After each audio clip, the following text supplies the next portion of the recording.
I know. There's so many. Exactly. Not to be. To be. Not to be. I think that whole notion of us. You would be great. I would love for you to be Hamlet at Stratford or Shaw or Solva. Fucking anywhere. I'm never working at Stratford again, ever. Right. That said, you can catch me at Flappers Online February 16th. That's at 10 p.m. Eastern, 7 p.m. So where can I get your album? Where can I get it? You can get it on iTunes. You can also stream it. Butterfly's available on all streaming services because the end of the world's coming. Might as well get as much of this as you can. Also, just announced Write 'em Up Friday, February 12th, 9 p.m. 5 comics, 3 writers, all roasting all the time. I'm done. Wow. Can you send a link to us? Can you put it up? Yeah, of course. Of course. And I should mention that Spawn and Geezer, the web series with my kid and I, goes up on Sika TV February 23rd. Awesome. So we're gonna all this out, right? You know what? Yeah, probably. I love that. Well, this is what happens when it gets cripplingly bad and grim, and we've only got 3 more afternoons to live. Might as well promote the shit out of the shit you're doing. So might as well. Yeah. Well, apparently, the world is going to hell in a handbasket, but somebody put a link in there about specifically Cornel West talking about how America's going to hell.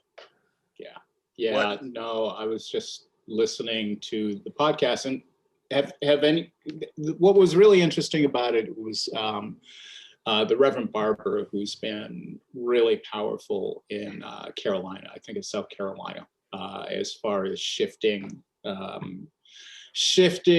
how people are voting in the Deep South. And he was comparing it to Reconstruction in the States, when after slavery, the Republicans came down hard on Southern hierarchies or Southern elites and empowered poor white and poor Black folk who started electing Black and what would you call them? Activist white folk in amazing numbers. And that was crushed in the 1870s when, and I forget the politician's name, he came to power guaranteeing to the Southern elites that he would crush this movement of poor whites and Blacks. And in fact, did not win that election as far as the population, the popular vote was concerned. So what he was arguing was that we are at that moment again. We are in that the end of Reconstruction or its continuance. So that was. So what's the thesis here? Is everybody hates poor people? I think that's been that's pretty universal. Like, what was Reverend Ike said? One of those pimpin' Black preachers from the 40s, 50s, 60s. I think he's still around, actually, maybe. He said the best way to help the poor is not be one of them. Yeah. 100%. And, you look at all of the conflicts really in the world, certainly for the past century, but probably since the beginning of time. It's really just that. It's really just a variation of rich people versus poor people in like a number of iterations.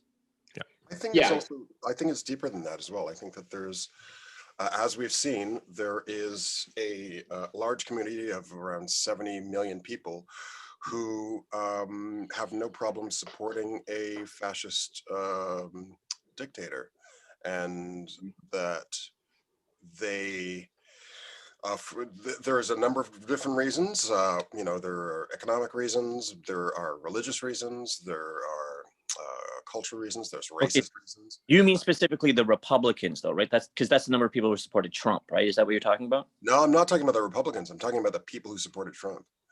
I'm talking about they're not just Republicans. Okay, fair enough. Fair point.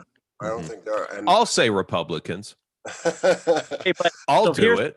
Here's what I'll say to that. I think you're right. So let's say there's what's the number? So 70 million people who are maybe somewhat fanatical. And there's more than that. I mean, those are the people that voted, but there is more.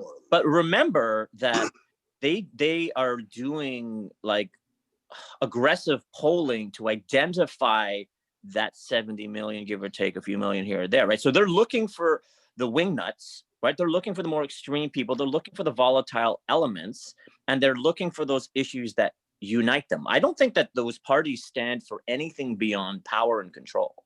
There Yeah. are three. There are three. That 70 million breaks into three groups, and more conservative party populists are sadly going to these three groups, because it's not just about small government anymore. No one even talks about that. No one talks about the deficit until they're not in control of it. So let's just get that out of the way. It is now devolving into these three groups: the filthy rich, the racists, and the stupid. Those are the three. And the Venn diagram of the middle is Donald Trump. He is rich, he is a racist, and he is stupid. He is at the center of that Venn diagram that creates that. Sure, but he's now irrelevant, right? So this is what I'm saying. Like, talk show hosts get bored, you got to bring him back. It's like he's gone. He's I disagree, Todd. I think that there are some people who they're not stupid. They know, and they're not racist. So they're rich. And they're not necessarily rich, but they know Name 18. that they may not like Donald Trump, but they know that he supports the economic policies that they support. Yeah, he's not that popular in the Republican, as far as the Republican power structure is concerned. And also, he supports their moral philosophies as well. And so, you know, those people who want to get rid of abortion, those people who want to, you know, get Jesus back into Christmas or whatever, they, with all due respect to Christians, because, you know, not all Christians are bad people, but Name 18. I have 18 friends from church school, from Sunday school, who are still friends of mine. So this is My what family will find you and hunt your ass down, boy. this is what, right? If you think about the precarious balance of the entire world, politically and economically, right? So let's say the number is 70 million, maybe it's 75 million, doesn't matter. There's what, 7.6 billion people on planet Earth, right? Unfortunately, right now, although China's moving up, right, the US is sort of like the linchpin of this whole thing. And it's like you're talking about 70 million out of 7.6 billion that are really affecting the politics that reverberate across the entire world. I do have to ask you one small point. When we refer to the 70 million Trump supporters, could we find another word other than linchpin?